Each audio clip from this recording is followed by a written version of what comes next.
Welcome to the DPM podcast, where we go beyond theory to give expert PM advice for leading better digital projects. Thanks for tuning in. I'm Ben Aston, founder of The Digital Project Manager. Now, in the digital Wild West that we call home, it's not totally surprising when we get landed with a project with a tiny budget, some pretty unclear scope, and a tight timeline. But what do you do if that tiny timeline is just 2 weeks? In today's podcast, we're going to talk through how you can effectively plan and execute a project when, to be honest, there's not enough time to do it properly. So keep listening if you want to find out what you can cut and what kind of corner cutting will sink your project. This podcast is brought to you by Clarizen, the leader in enterprise project and portfolio management software. Visit clarizen.com to learn more. Today, I'm joined by Jenna Trunzo, and Jenna is a certified Scrum Master, also a certified product owner, and she's a project manager at Globant. At least I think that's how you say it. They're a company in Raleigh, North Carolina, and we're going to talk a bit about her journey to becoming a project management, which she describes as a happy accident. So we'll find out what that accident was. And so now she uses her skills to drive teams forwards in this agency that talk a lot about Agile. So I want to talk about that as well. But hello, Jenna. Nice to have you on the show today. Hey, Ben. Thanks so much for having me. And good job. You did pronounce it correctly. It is Globant. There we go, Globant. And well, do you know what is Globant? Is that just a name that is just kind of like global? Or what's Globant mean? I'd like to make up a fancy story that would make it sound interesting, but I honestly don't know. I think most agencies, I used to work for an agency called FCV, and people always wanted to know, what did FCV stand for?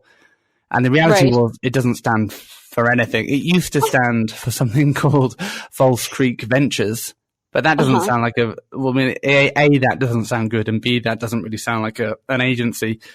Right. So, So you just made up stories? Yeah. Well, and sadly, when you say FCV over the phone, it sounds like all kinds of things, including STD. Yes, which is nice. Yeah, so you need to be careful. Anyway, enough about names. Tell us a bit about what you do at Globant then. Sure. So I'm a project manager here at Globant, and we do everything from like data migration to artificial intelligence. So it's all project based, and it just really depends. So I've done everything from very small projects to the project I'm on currently, which is quite large. So there's quite a variance here, and we have about 8,000 people total in the company. Wow. I'm located here in Raleigh, and so we have about 150 at this office. Cool. And so, I mean, tell us first a bit about your story. You mean you describe it as a happy accident. What was that accident? Because you were a graphic designer turned marketing manager, then project manager. So what was the happy accident that happened? Right. Yes. So I'm sure there are people out there in the creative fields early on. And when I was doing that, a lot of work was getting outsourced and there wasn't a lot of job availability. I'm originally from Pittsburgh, Pennsylvania, and that's where I was in that field of work. And there just really wasn't a lot. When I moved to North Carolina, I took a job as a marketing manager for a real estate team. And I spent the better part of 10 years doing that. And I really enjoyed it. But essentially what I was doing was, in fact, project management. We just didn't call it that. Right. So I had known some people that worked at this company, and they were, I had told them I was sort of unhappy where I was at that point. And they were like, you really should check this company out. We're hiring project managers right now. It sounds a lot like what you're doing. And I said, I don't have any experience in the tech world. I don't know. So I kind of put it off for a little while, and finally they got the better of me, and I went ahead and applied, and it's kind of been one of the best decisions I made. So it was a happy accident. Awesome. And so, I mean, you talked about you were effectively doing project management before, but when you went to Globant, what did you kind of discover that, in a big agency, what were the kind of big things that you had to transition to or adapt in terms of the way you operated? Well, sure. So on the very basic level, I was working from home. I was working remotely prior. And at this job, I'm coming into an office, which has also been great. But there was a lot of different process to sort of adapt to, and a lot of different work with the type of clients I was working with and the type of demands that I was trying to meet and that sort of thing. There was definitely a transition going from something like real estate into technology. There's a lot of, believe it or not, there's some similarities there, but there's also, a lot of new terminology at the very basic level, a lot of new process, a lot of new ways of working a project that differed. That was quite a bit of a transition, but a really good one. Yeah. And so I know that Globant, I checked out the website and they talk a lot about agile pods. Mm-hmm. And lots of people are talking about agile and trying to implement it in different ways. And pods are one of those ways that seem to work. So talk us through how the pods, what kind of pod are you in and how does that work? How do you manage your pod? Sure. So on a very high level, Globant operates under several different types of pods. So for example, there might be a build pod or a strategy pod. I think there's 5 total. For the sake of this discussion, though, I am in a hybrid pod. So essentially that is finding talent in each role suitable to the project you're working on and developing a pod from there. So it's essentially sort of a project team, but the difference being is that we are continuously assessing our own goals and accountability. And from that, we create our own methods and metrics for achieving that. So as the pod matures, the idea is the strongest members that have sort of upheld these assessments would develop offshoot pods for the next project. So they lead the next pod. Okay. So how many people are in the pod total then? So that can range. That can be anywhere from 3 to 20. On the one that I'm on right now, it's 8. Oh, okay. And how is that pod resourced then? So a project comes in and it's assigned to a pod that then has to work out when it delivers the project, or how does that work? Well, the project is determining when and what we're delivering, and the pod is sort of created for that project, unless this particular pod is working so effectively that then they move from one project directly to another project or client. That's not always the way it happens, but in an ideal world, it would. So you would stay within your pod until it matures and splits off. But the idea there being you would transition from project to project.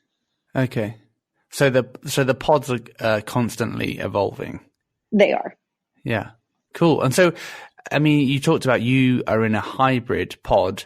Now, typically within Agile or particularly Scrum, like the project manager isn't a role. So, tell us what your role is within that pod, or what functions do you do?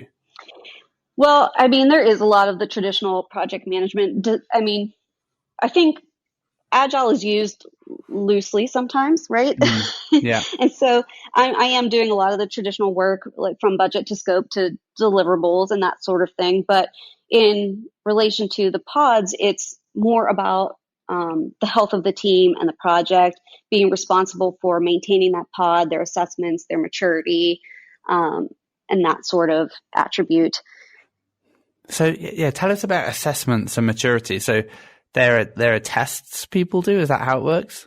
Not necessarily tests. So it's more of a collaborative sort of thing where you would get together and sort of discuss, have we met these goals we set for ourselves at the beginning of this pod?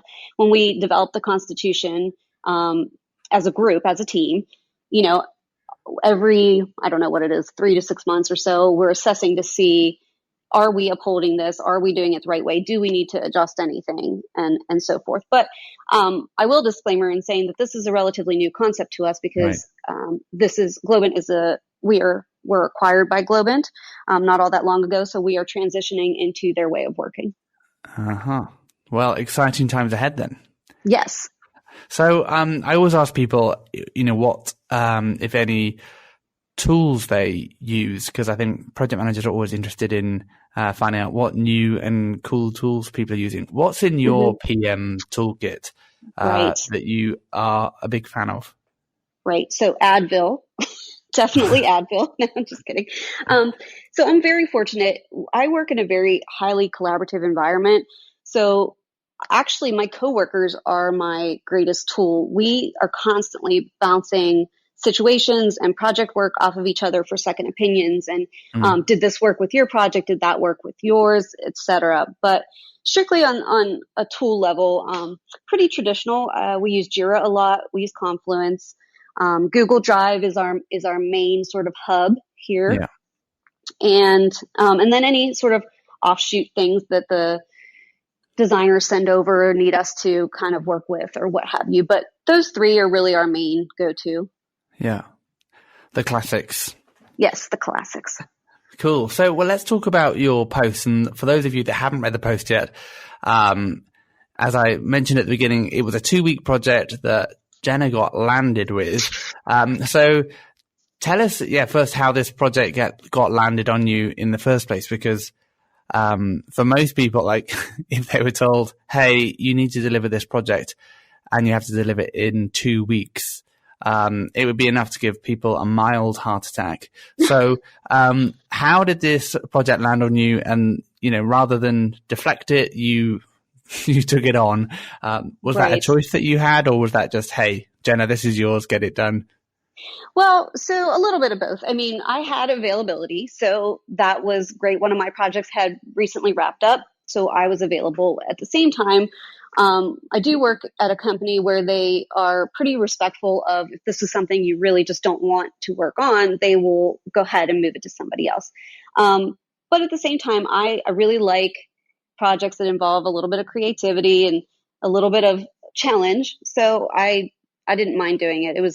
I figured, you know what, in 2 weeks, I can't go too poorly, right? What could possibly go wrong? What could possibly go wrong in 2 weeks? So why was the timeline 2 weeks? I mean, in the post you talk about the fact that there was some testing that was scheduled, and I mean, but it seems like, was that an arbitrary date, really, or was it really important that it was only 2 weeks? So it was really important that it was only 2 weeks. The company had lined up a user testing, assuming that they were going to be able to get done what they needed to get done for that time. They were committed and locked into that user testing. The parameters of which I don't know, but they were unable to do what they needed to do. So they needed us to come in and make these clickable prototypes in 2 weeks that guaranteed that they were ready for the user testing that they had lined up. Cool. So, in terms of the project, you had 2 weeks and you were creating a functional prototype for some user testing that couldn't move. Can you tell us a bit more about the thing that you were prototyping? Because to be able to build a functional prototype that's really truly functional and that you can get some good insights from user testing, it has to be pretty fully fleshed out. So, what was it that you were building?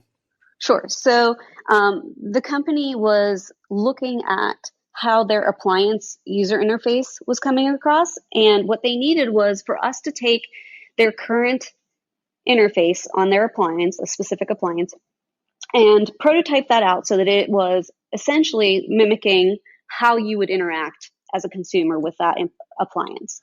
Okay. And then each prototype was significant to an entire user flow. And essentially, whatever button they were clicking would then sequentially lead them down a path. And we had to make sure that these prototypes did, in fact, lead them down that path. Okay. So when you're talking about an appliance, you're not talking about software. You're talking about like an oven or something. Correct. Yes. Like a convection oven. Okay. Wow. Okay. So you were creating, so what did your actual prototypes, what were they? Were they just pictures of an oven's like display?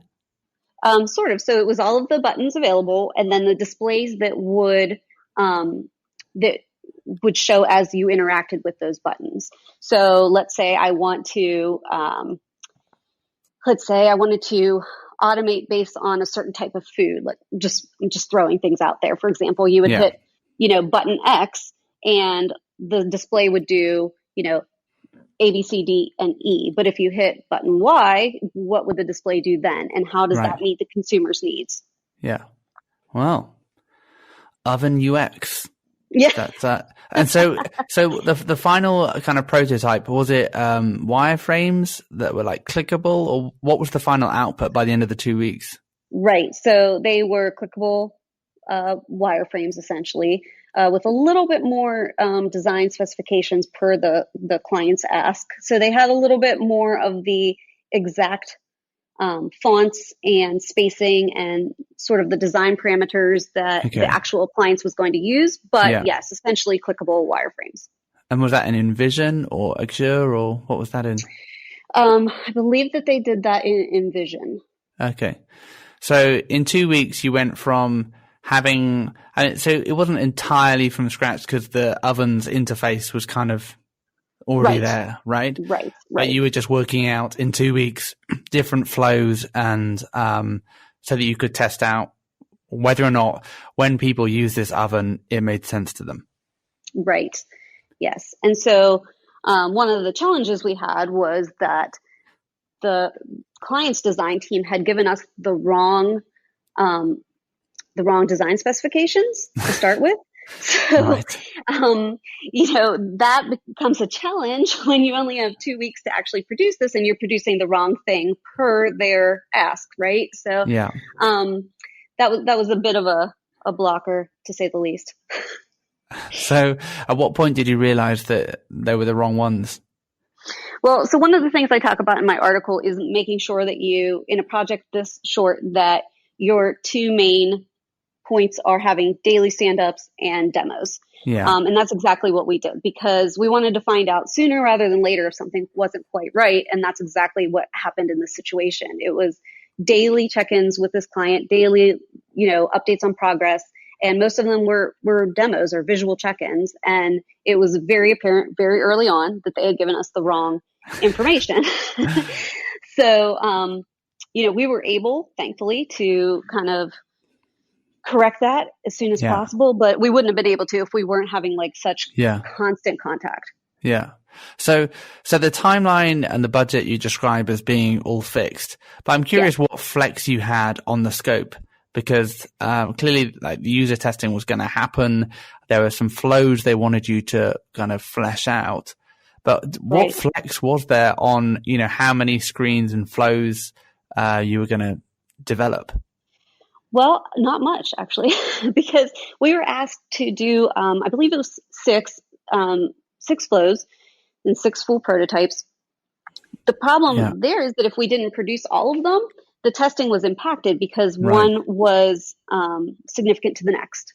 So if we didn't produce all of them, if the scope changed at all, you were changing the entire experience for the user. Yeah. Okay, so fixed scope, fixed budget, fixed timeline. So how did you plan that out then? Because before, obviously after day one, I'm guessing you realized the design was wrong, but you've got 6 flows to do in 10 days. How did you plan that out? Well, I mean, to the extent that you can plan anything like that, I guess, it was really a lot of upfront collaboration with the full team.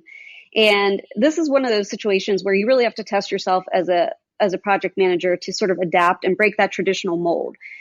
Because we do tend to box ourselves into a certain process that we're comfortable with as a project manager.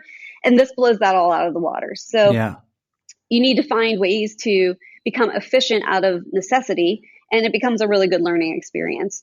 So the basic plan just came about with looking at what the client's assets were, what we needed at the end, and kind of looking at the calendar and saying, all right, on average, we know we can do about 1 flow per 2 days. And if you average it out, it kind of worked, knowing that some were a little shorter, some were a little longer. Right. And it was basically like, you have to do this. There wasn't a lot of variation. Okay. So you effectively, I mean, you had 10 days, but that would have taken 12 days. But the way that you approached it was to time box the development of the flow, because I think that can be one of the challenges, right? When you've got a tight timeline, people can want to, after the first one, they want to, finesse it and make it right. And then, your timeline's being eroded. So, but you planned for 2 days ish per flow. And did you kind of bake into that knowing that it would be, it would take them longer at the beginning and then they would speed up as they go through? Yeah. I mean, we knew that once they had some of the fundamentals ironed out, that the remaining were going to go a little faster. And we knew that, once we had established a good demo, the first really good demo with the client, we knew where their feedback was going to be so we could adjust accordingly. And we also kind of knew the pace that our developers worked and were willing to work, and the hours we had allotted. So it was a risk for sure, but I mean, that's the nature of something so short like that. Okay. So they weren't just doing the wires, they were also developing something? Well, they were making it completely, like the developers were making it completely clickable, but it wasn't really, I mean, there wasn't a full build. Yeah. Cool. So, I mean, you talked about after day one, I'm guessing, you realized that you got the wrong specs. So that put you back a day, or at least cut into that kind of plan. So how did you adapt your plan as you, after that kind of hiccup? Sure. So we had a little bit of budget flexibility, for our margin. And we were able to bring in an extra developer just for a day or two to kind of lend a hand where needed. And that worked out perfectly. We didn't impact our own costs very much, and we were able to produce it still within that timeline. That's cool. So would you say the plan worked? Yeah. Was it enough of a plan? I think it was enough of a plan to the extent that, there wasn't a lot of wiggle room, right? So yeah, it got done, and it got done correctly, and we had a really healthy relationship with the client at the end of it. So I think the plan worked. Looking back on it, I think I would have tried to get a better understanding from our tech lead of which flows were going to require a little bit more time so that maybe I could help them adjust which ones they were working on what days. But he was sort of in charge of our developers, and he had a really good feel for the velocity that they worked in and that sort of thing. So I trusted in him a lot, and that's part of it, is trusting your team. Yeah. So what aspects of the plan didn't work? Where did things, or if they did the plan unravel at all? Where you kind of like planned out these 2 days, where did things become unstuck along the way? I mean, I've got to say, I'm really pleased with a number of things that could have gone wrong that didn't. Yeah. I mean, I'm pretty pleased with how it turned out. I definitely think, though, that I would have held the client a little bit more accountable at the beginning, making sure that we had exactly what we needed before we started working, because it did seem like we did, but I really think that if I could do it again, I'd have them double, triple check, make sure these are exactly what we're getting into. And that definitely could have taken a day off the project. Yeah. So, I mean, what are your kind of learnings from this in terms of approaching a project like this next time? Would you plan it differently next time, or what would you do differently? I think we made a lot of really good moves, but there are definite disadvantages and definite things that you have to sacrifice along the way. Trying to think back and see if there's anything I really, really would have. Yeah. Were there any corners that you tried cutting that you then had to go back and do anyway? Because I think that can be often one of the things that, in a kind of tight timeline situation, you're like, okay, well, we don't have time for a proper brief. And so you just try getting the team down and talking with them.